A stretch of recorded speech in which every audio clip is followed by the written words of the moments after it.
Teen Briar was edgy. Hot Topic band t-shirts, those rubber punk band bracelets, fishnets, and really terribly done black makeup. Seriously, I had teachers asking my mother if I was sick constantly. It was that bad. I was also a theater kid. Over the course of about 10 years, I was in about as many musicals. Bye Bye Birdie, Willy Wonka, Thoroughly Modern Millie, The Jungle Book, and plenty, plenty more. So what better way to combine edgy teen angst and a love of musicals than with Repo, the Genetic Opera? A rock opera full of blood, guts, and music. Frank, what the hell are you doing, man? That's my character. I'm the robber. I come out, I throw Zytrate all over the ring, and then I start eating garbage.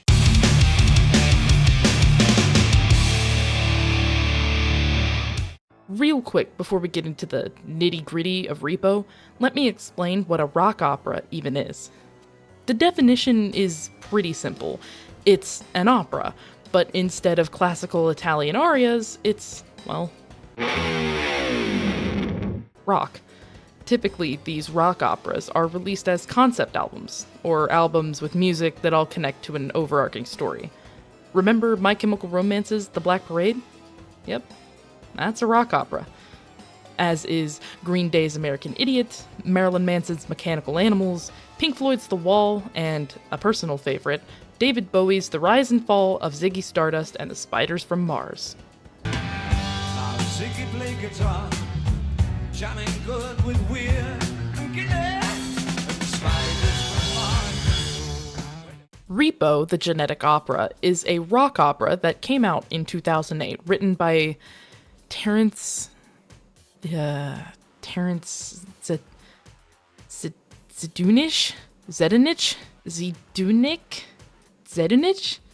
Zdunich. Bingo. Terence Zdunich, and directed by Darren Lynn Bousman. Yes, that Bousman. Saw director Bousman. And he's not the only big name involved here. You have Sarah Brightman as Blind Mag, Paul Sorvino as Roddy Largo, Paris Hilton as Amber Sweet, and even Joan Jett for about 30 seconds, but she's in there, I promise. Repo began its life as a 10-minute, two-person opera called The Necro Merchant's Debt that Zdunich and his partner Darren Smith would perform in rock venues. Later, the two would expand the piece into a one-act show, renamed to the titular Repo the Genetic Opera, and performed it at clubs around Los Angeles. Then, in 2005, Repo was adapted into a full-length play that got the off-Broadway treatment. In 2002, Bousman joined the duo, and the three created a short film to pitch a longer feature film to agents and producers.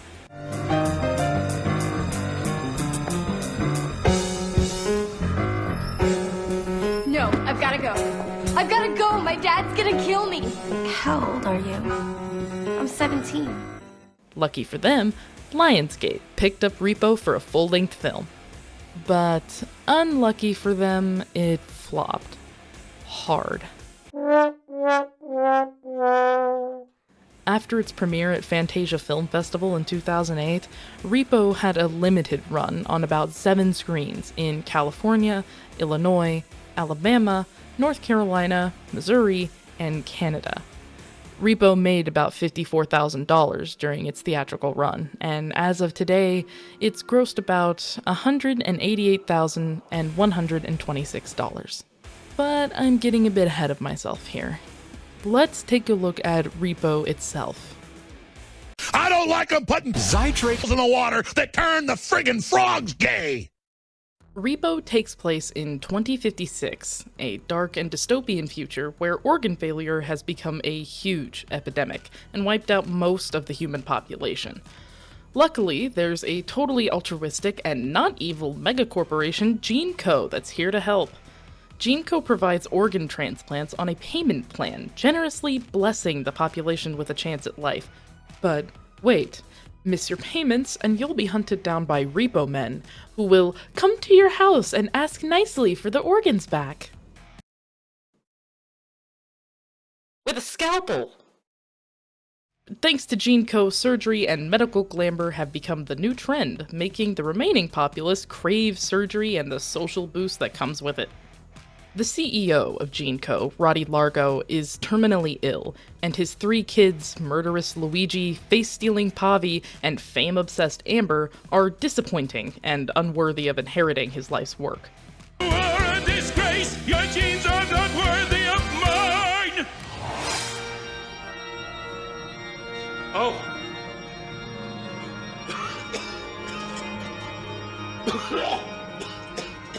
Let's shift gears a bit here and focus on Shiloh Wallace, a 17-year-old girl who is chronically ill with a rare blood disease and extremely sheltered by her father, Nathan. Shiloh, on a secret excursion to her mother Marnie's grave, accidentally gets roped into a chase scene with the grave robber.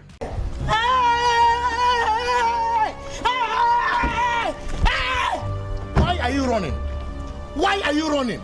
Grave Robber is harvesting Zydrate, an opioid-adjacent downer manufactured by Gene Co as an anesthetic for their surgeries. Zydrate, however, is highly addictive, which gives rise to an underground drug trade. But uh-oh, Shiloh has a medical episode, but is rescued by, gasp, a Repo Man. This Repo Man is actually Nathan, her father. Nathan believes he killed Marnie with medicine he created to cure Marnie's blood disease, but in reality, Roddy poisoned the medicine and blackmailed Nathan into becoming a Repo Man instead of facing arrest. Why? Because Marnie was Roddy's fiancé. Got it all? Huh? Good. So then, Roddy lures Shiloh out of the house and takes her to a carnival, promising a cure for her blood disease. But first, Roddy introduces Shiloh to Mag. Blind Mag, played by Sarah Brightman, is Gene Co's spokeswoman and former friend to Marnie. Mag was given cybernetic eyes in return for becoming the face of Gene Co. However, Mag is retiring, tonight being her final performance at the Genetic Opera. Shiloh then once again meets the grave robber, who helps her escape the carnival and shows her the underground illegal Zydrate trade. Amber Sweet shows up and, in a fit of jealousy, reveals that Mag is in breach of contract and a Repo Man is going to repossess her eyes. Gene Co goons then show up and Grave and Shiloh escape. Shiloh makes it back home, and then Blind Mag shows up. She reveals that she is actually Shiloh's godmother, and she tells Shiloh that her mother would have wanted her to be free and explore the world, but uh-oh, then Nathan comes home. Nathan's mad at Mag, Shiloh's mad at Nathan, everybody is mad at each other. And then there's this really out-of-place song about how Shiloh is 17 and she wants to be a rebel and be edgy, and I don't know. We'll talk about it later. No one understands me. This is who I am. This is who I am. It's not a phase. Roddy calls in Nathan and tries to give him the contract to repossess Mag's eyes, but Nathan rejects the contract, causing Roddy to send a bunch of other Repo Men after him. Now it's time for the Genetic Opera. Roddy brings Shiloh to the opera and promises her a cure to her sickness if she kills the Repo Man. Amber sings and her face falls off, embarrassing her in front of everybody. Mag sings and plucks out her eyes. Roddy gets mad and kills her for it.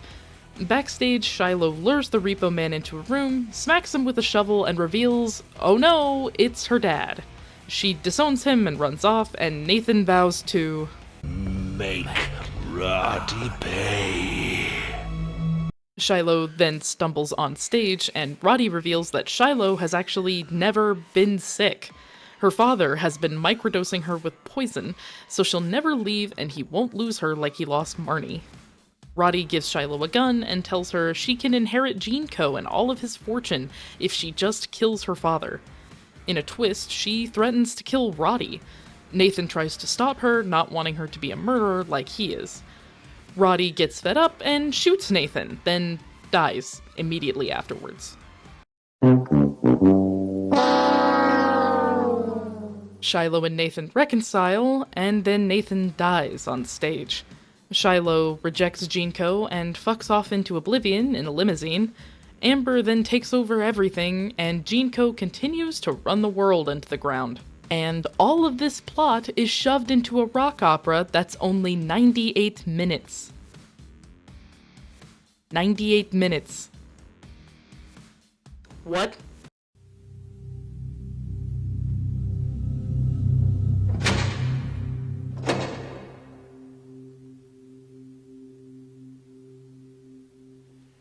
This is cool. Zydrate comes in a little glass vial. I loved this film as a kid. I was constantly listening to the soundtrack, building cosplays. When I turned 17, I had a sleepover with my closest friends where I forced them to watch Repo. Tori, if you're watching this, I'm sorry I scarred you. But here's the thing. Repo isn't good. I spent about 4.5 years in film school, learning how to properly create and critique films. We even had a 3-month unit on musicals and what makes them good films. While I don't claim to be the end-all be-all expert on film and television, I like to think I know what I'm talking about. Repo's plotline is jumpy at best, downright confusing at worst. The film opens and closes with this extremely well-illustrated comic book exposition. But this storytelling device isn't limited to the opening and the conclusion. This method of exposition is shoved into parts of the film to quickly provide backstory when a character's past has to be explained for the movie to make sense. Here in the carnival scene, Roddy introduces Shiloh to Mag, and Mag's eyes do this cool cybernetic recognition thing. And then we get a whole minute-long comic book flashback about who Mag is and why she recognizes Shiloh. But later on in the film, we get a musical number where Mag reveals to Shiloh the same things we, the audience, saw 20 minutes ago. Imagine the twist this could have been if we, as the audience, didn't know this beforehand. We get the recognition in Mag's eyes, and we get to wonder why she recognized Shiloh, right up into Chase the Morning, where Shiloh and the audience get this big reveal, and suddenly Shiloh's mission to convince Nathan to save Mag has become more urgent. My point is, these comic book sessions are stylistically cool, but are overused and shoved in to justify character actions. I don't need it. I don't need it. I definitely don't need it. I don't need it. I don't need it. I don't need it. I don't need it. I need it! Another issue Repo has are scenes that add nothing to the plot whatsoever. Now, as a Repo fan, I hate saying this, but Grave Robber? He doesn't add anything to the plot. I know. I'm sorry, but he doesn't. He doesn't add anything. I'm sorry, I know. Everyone, boo this! Bad Repo fan. Grave Robber is introduced at the start of the film and periodically pops back in whenever the plot deems him necessary. He's touted as a sort of narrator, but in actuality, he does very little in terms of narration. He gets a song in the beginning, a little epilogue at the end, and everyone's favorite scene. Zydrate comes in a little glass vial. A little glass vial? A little glass vial. Let's talk about one of the most well-known scenes in the film, Zydrate Anatomy. Zydrate comes... Zydrate Anatomy gives the viewer an all about Zydrate and its addictive properties, as well as giving us insight into Amber's jealousy and Mag's predicament. The song blew up on social media in the early 2020s, with people recreating the scene and using the sound over their own cosplays and lip syncs. The song is good. It's catchy and sexy, and every performer involved really gives their best performance. Seriously, Terrence puts his whole Zadu Nussi into it. But the song serves no real purpose in the film, other than to drop the Mag plot point at the very end. In the song, Amber shows Shiloh a magazine, reporting on the rumors that Mag's eyes would be repossessed. Shiloh could have just found this magazine on the street, or heard rumors in the carnival whispered between patrons. Grave Robber, like Zydrate Anatomy, serves no actual purpose in the film other than minor plot exposition and world building. He's cool, don't get me wrong. He's a masterclass in character design. However, he just doesn't fit. Speaking of things that don't fit, let's talk about 17. 17, mama drama's got to go down 17. Nothing's gonna bring it back 17. Oh, brother, this guy stinks! Who decided that 17 should remain in the film? I hate... I skimmed over 17 earlier, but now, oh boy am I about to talk about it. Right after Nathan kicks Mag out of the house, Shiloh tries to convince her father that he should hide Mag away, telling him a Repo man was after her. He yells at Shiloh, and Shiloh storms off. Nathan follows, trying to tell her that girlish dreaming will only hurt her. She then responds that being 17 is better than 40 and goes into a whole early 2000s rock-ish number. It's not even a good rock number. Inserting Joan Jett to make the parents that got dragged along by their kids go, "Oh hey, I remember her," does not make a number good.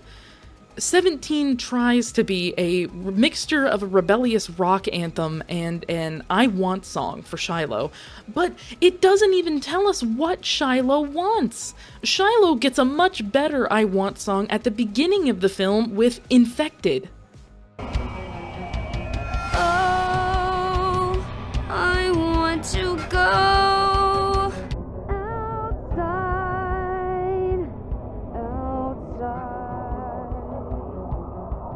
So what purpose does 17 serve? I'll admit, 17 does a really good job capturing the rebellious teen spirit that all of us had at one point or another, but the song really only seems to serve as a reason for Nathan to slap the consciousness out of Shiloh. Wait a minute. Wait, does that even connect? Hold on.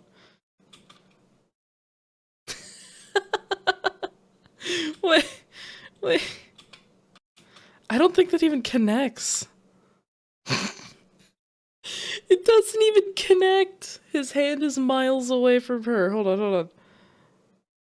Look. Oh my god. This movie's trash. I love it so much. The whole issue here is there is just too much plot for such a short film. You have all of these different stories and sub-stories vying for the viewer's attention, and on a first watch, it's confusing and a bit off-putting. Family drama, Munchausen's by proxy, a metaphor that critiques the monetization of healthcare, opioid addiction commentary, a probably queer raccoon man dumpster diving for said opioids. It's just a lot. Laura Crone, a fellow YouTuber, accurately described Repo as, "I want to say it has good bones. It's got enough loose bones banging around in a bag to form 6 human skeletons," and she's right. Hell, I didn't get the full plot until my 3rd watch. And all of that is probably why Repo didn't work for general audiences. Like I said before, Repo bombed at the box office. General audiences did not want to watch a rock opera filled with blood and guts and glaring plot issues. But this movie wasn't for the general audiences. This movie was made by goth kids for goth kids. In 2008, Boseman did an interview with Filmmaker magazine to promote the film. In it, he says, "This movie appeals to the fringe. It appeals to the gothy, outside-the-box crowd, the gay crowd, the theater crowd, and so we tried to target those markets that appeal to all of those people." Boseman and Zdunich weren't trying to reach the common crowd. They were specifically aiming for underground scenes that Hollywood, at the time, never cared to think about. In the same interview, Boseman talks about how the screenings of Repo were often sold out, that people were showing up in costume and singing songs in the theater. He states that people either loved it or they hated it. It upsets a lot of people. I read this morning that people were either giving it 0 stars, but there are other people who are giving it a 10, saying it's the most innovative, original thing. A lot of people loved and still love this movie. Even now, 16 years after the film's release, you can find Tumblr edits, Facebook groups, fan art, cosplays, fanfiction all over the internet. Some have even likened Repo to other cult classics like Rocky Horror Picture Show. Zidunich's passion project, though flawed, was made with so much passion that it's hard to not like Repo. In every scene, you can feel the immense amounts of love and dedication to the project. I mean, for a film with such a small budget, Repo looks amazing.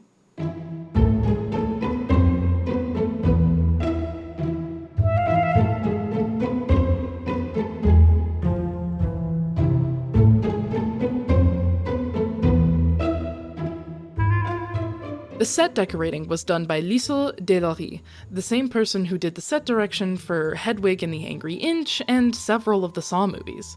She's an expert on horror set design, and she made Repo feel like a gritty dystopian city on the brink of societal collapse.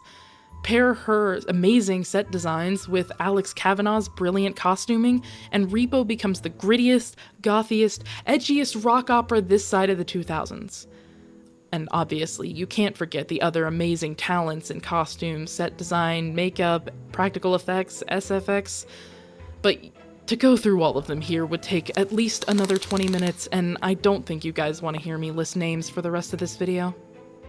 My point is, Repo, as flawed as it is, has some amazing qualities that really appeal to certain crowds of people.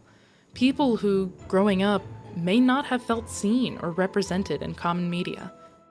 When I was younger, I defended the hell out of Repo to anyone who tried to critique it. I took every form of criticism against the film as an attack on me and my preferences. But why? Well, here's my theory. People form personal attachments with media that they really enjoy, often to the point of making that piece of media a part of themselves and their personality.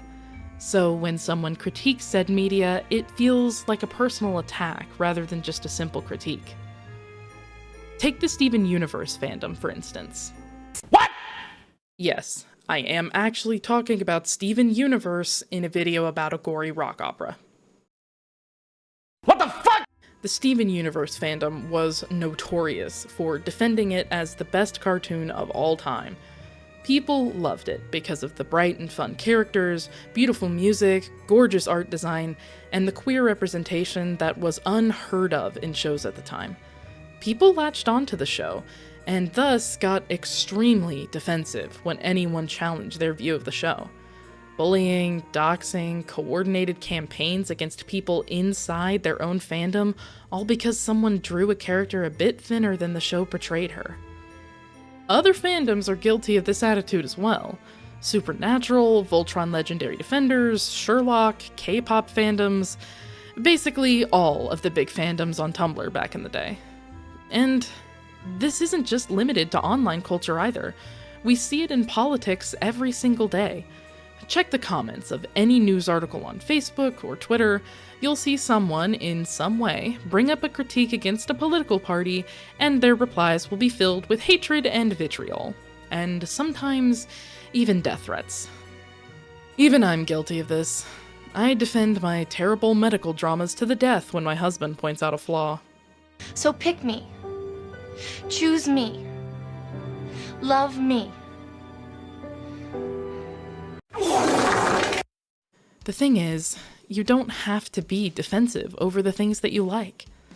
Different people like different things, and it's okay to like something that isn't perfect. Your favorite film does not have to be an Oscar winner, your favorite music artist doesn't have to have 1,000 Grammys, and you can recognize flaws in things and still enjoy it. So go. Watch your cringy teen rom-com while drinking poor quality flavored coffee and scrolling through a Pinterest board dedicated to your favorite flawed cartoon character. I know I, for one, definitely will be. They ask you how you are, you just have to say that. Zytrate comes in a little glass vial. Thank you for watching my first video essay. I hope you enjoyed my little rant on one of my favorite musicals of all time. A lot of research went into this video, and I have linked all of my sources in the description below, as well as have them scrolling right here. Yep. I mentioned her earlier, but please do go check out Laura Crone's video on Repo. It really inspired me to make my own Repo analysis. She goes super in-depth into the musical flaws of Repo, and she checks out Terence Zdunich's other projects, as well as critiquing Zdunich himself. If you like this video, go ahead and let me know by hitting that like button, hitting that subscribe button, and dropping a comment down below. Let me know if there are other films you'd like me to talk about. I've seen so many and would love to talk about more filmmaking techniques and other things like that. I have some more scripts coming up soon that I'm writing about, and I'm super excited to talk about. Yeah. Thank you so much for watching. I will see you all later. Goodbye. And I gotta tell you, it was perfect.